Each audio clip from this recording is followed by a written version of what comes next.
Assalamualaikum warahmatullahi wabarakatuh. Perkenalkan saya Raden Supriyadi, salah satu mahasiswa Magister Ilmu Komputer di Universitas Budi Luhur.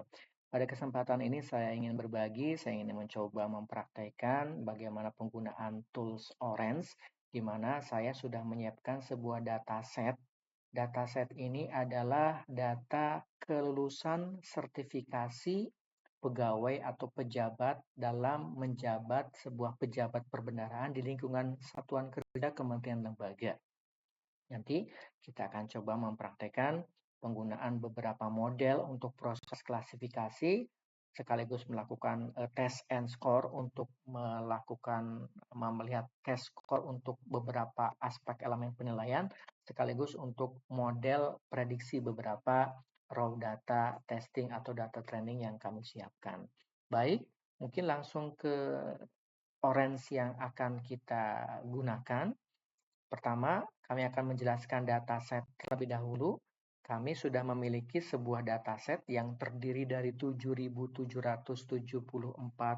raw data yang dimana isinya terdiri dari 17 field atau 17 atribut.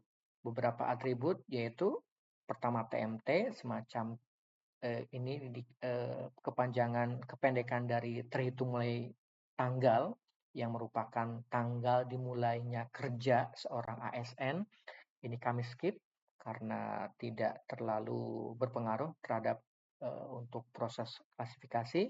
Kami menggunakan masa kerja dalam hitungan tahun, tipenya numerik, kami gunakan sebagai fitur. Kemudian jenis kelamin dengan value-nya 2, yaitu antara laki-laki dan perempuan, tipe kategorikal dan digunakan sebagai fitur. Kemudian usia dengan rentang yang cukup luas dari mulai di bawah 20 tahun sampai dengan di atas 50 tahun. Kami juga sebagai fitur juga.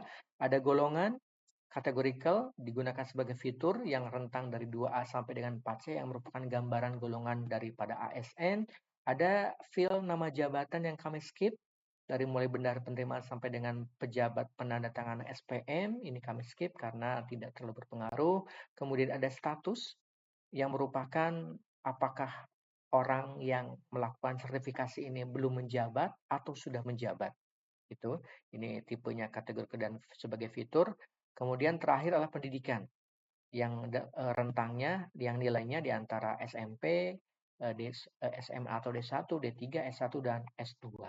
Dan terakhir kami menggunakan satu field atau satu atribut yang digunakan sebagai target, yaitu status kelulusan, yang nilainya antara lulus atau tidak lulus. Beberapa field tidak kami gunakan, mulai dari kode departemen, nomor departemen, kode satker, kode lokasi, nomor lokasi, dan ujian ini karena tidak terlalu berpengaruh. Dari 7.774 ini bisa kita lihat dari data tabelnya seperti ini. Jadi kalau kita lihat masa kerja dari mulai rentang di bawah setahun, ya masa kerja ada setahun sampai bahkan di atas 30 tahun, 39 bahkan. Usia juga diantaranya rentang 19 sampai 58 tahun. Jadi lumayan cukup variatif atau beragam.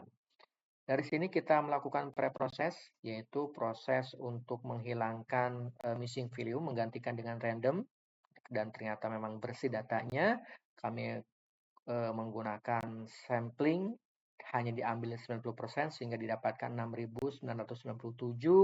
Kemudian kita gunakan widget outlier untuk menghilangkan data-data yang dianggap di luar common atau di luar grupnya, yang sebagaimana dilihat tadi ada jenis, mohon maaf, ada usia yang mungkin outlier, yang mungkin terlalu muda, ada yang mungkin terlalu tua gitu ya, ada mungkin dari sisi masa kerja yang beda jauh dengan yang lainnya, sehingga kami set dari local outlier factor yang merupakan salah satu metode yang bisa digunakan untuk rentang yang cukup padat variatif gitu ya. Sedangkan nilai-nilai ini adalah defaultnya.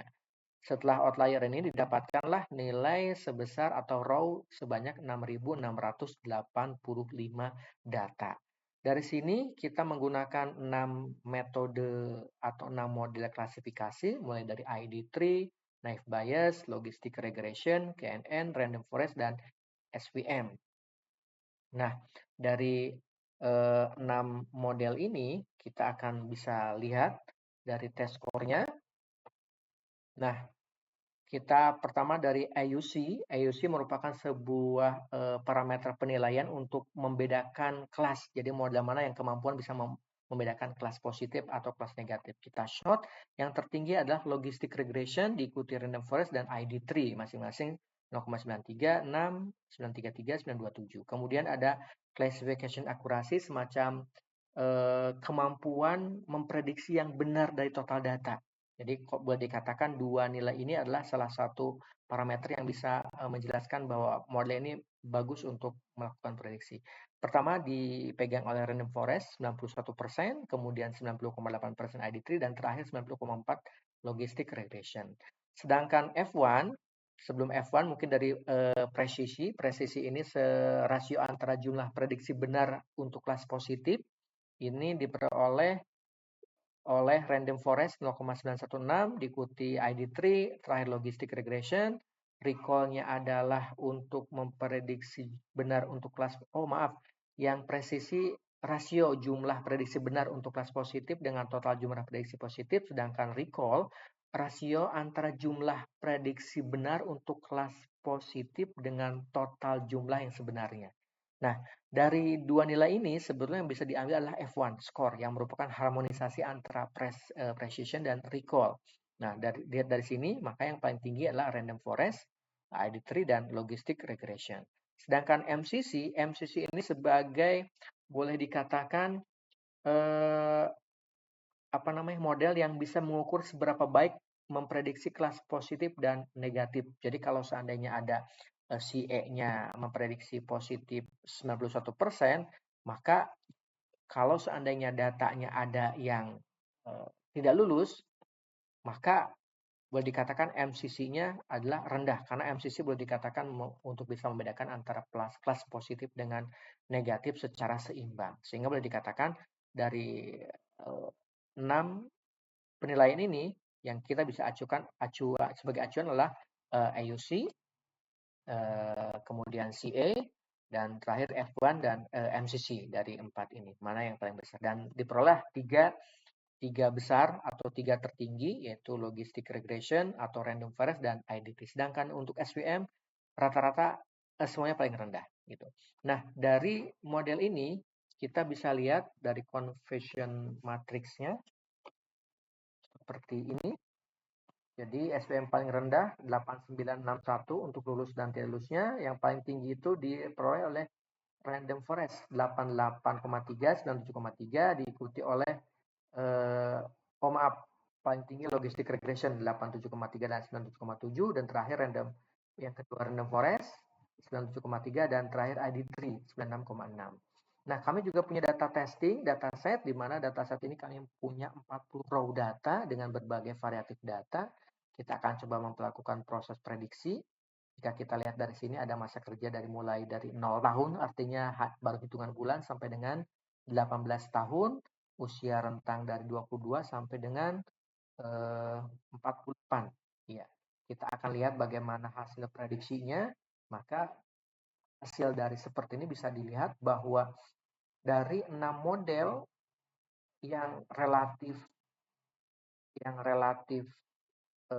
kompak adalah ID3, Naive Bayes, Logistic Regression, KNN, dan Random Forest. Kita bisa lihat dari ini dulu. Oke, sebentar. Nah, ini ya. Baik, untuk yang lulus boleh dikatakan sama, kompak, kecuali SBM. Ada beberapa yang diprediksi tidak lulus. Ini juga sama, yang lainnya lulus, sedangkan SPM tidak lulus. Nah, ada beberapa row yang kelima model kompak tidak lulus, sedangkan yang SPM tidak lulus. Contoh adalah yang ini. Sebentar. 30 row ke 32, 33. Kemudian ke 35, ke 36, sampai ke 40. Dengan ini bisa dikatakan bahwa Model untuk melakukan prediksi dataset ini yang paling tepat dan paling sesuai adalah menggunakan model random forest, logistic regression, dan ID tree. Ini bisa dibuktikan dengan nilai AUC, kemudian CA, dan F1 yang cukup tinggi dibandingkan yang lain. Sedangkan ada satu model yang kurang sesuai untuk menggunakan dataset ini adalah untuk SVM. Demikian yang bisa saya sampaikan, mudah-mudahan bermanfaat dan memberikan insight baru. Terima kasih. Wassalamualaikum warahmatullahi wabarakatuh.